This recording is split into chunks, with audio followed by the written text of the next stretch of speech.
You ever meet someone who seems to live almost entirely inside their own head? Someone who's just lost in the biggest questions you can possibly imagine?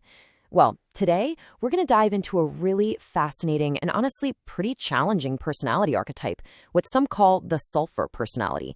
And we'll do it by looking at the story of one such person. I mean, think about these questions. What is life? Who is God?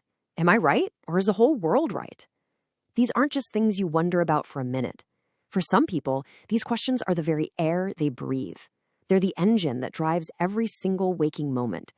And that's the intense starting point for the personality type we're going to explore. And all of that relentless questioning, well, it brings us right here to the archetype we're looking at today, the Sulphur personality.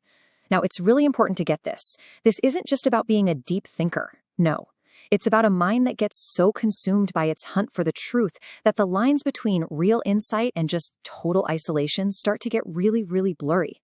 To get what I mean, we really have to see it in action. So let's meet Raghav. He's going to be our guide for this, a living, breathing example of a mind that's both brilliant and, at the same time, completely besieged by its own depth.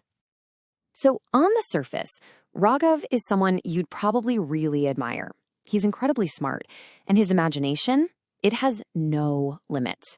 He's not just a daydreamer either. We're talking about a profound thinker who can spend hours, literally hours, all by himself, just wrestling with these huge, complex, philosophical ideas. And we're not talking about small thoughts here. He's not thinking about what's for dinner. He's asking himself, can I actually change the world? Do I know the one true path to enlightenment? That just gives you a sense of the massive scale of his inner world. But this is where things start to shift. Slowly, almost so he wouldn't even notice it himself, that powerful way of thinking started to morph into something else entirely. His intellectual curiosity, it kind of hardened into this all-consuming obsession. He wasn't just exploring ideas anymore. He was being completely consumed by them. And that obsession, well, it builds and builds until it becomes this massive storm inside of him. Because, genius often comes with a price. And for Raghav, that price was a growing chaos that just started to take over his whole existence. Pretty soon, that internal monologue starts to spill out. That idea of a shared search for truth, it just vanishes. And what's left is this intellectual arrogance. His profound insights curdle into this conviction that he, and he alone, holds all the answers and everyone else is just wrong. And this right here really shows you the core conflict perfectly. Inside his mind, you've got this hurricane of brilliant, world-changing ideas. But in the physical world, total neglect. A messy room, dirty clothes, just a complete disregard for the reality that the rest of us live in. His emotional state just becomes this wild pendulum.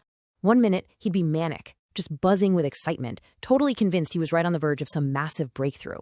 He'd feel like he was very close to God, with this electrifying certainty that he was about to solve everything. And then, just like that, he would crash. The very next morning, all that certainty would just evaporate, and this crushing despair would take its place. His new mantra would be, it's all a lie. The highs were absolutely stratospheric, and the lows were just devastatingly deep. Okay, so how do we even begin to wrap our heads around this incredibly complex state of being? Well, there's a really powerful metaphor that I think perfectly captures the essence of Raghav's mind and of the Sulphur personality as a whole. The best way to understand a mind like Raghav's is to just picture a burning lamp. It sounds simple, I know, but it's an incredibly fitting metaphor. Let me show you why. So, on one hand, the lamp is doing exactly what it's supposed to do, right? It's shining this brilliant light of knowledge and philosophy and insight for the whole world to see. It lights up the darkness. But, and this is the crucial part, there's a second side to it. If that flame isn't managed, if the lamp isn't tended to, it will consume all of its own fuel and just burn itself out completely, leaving nothing but smoke behind. And that really leaves us with this final thought.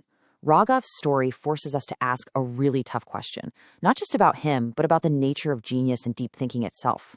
Where is that fine line, that delicate boundary, between a search for knowledge that enlightens us and an obsession that ultimately just destroys? It's definitely a question worth pondering.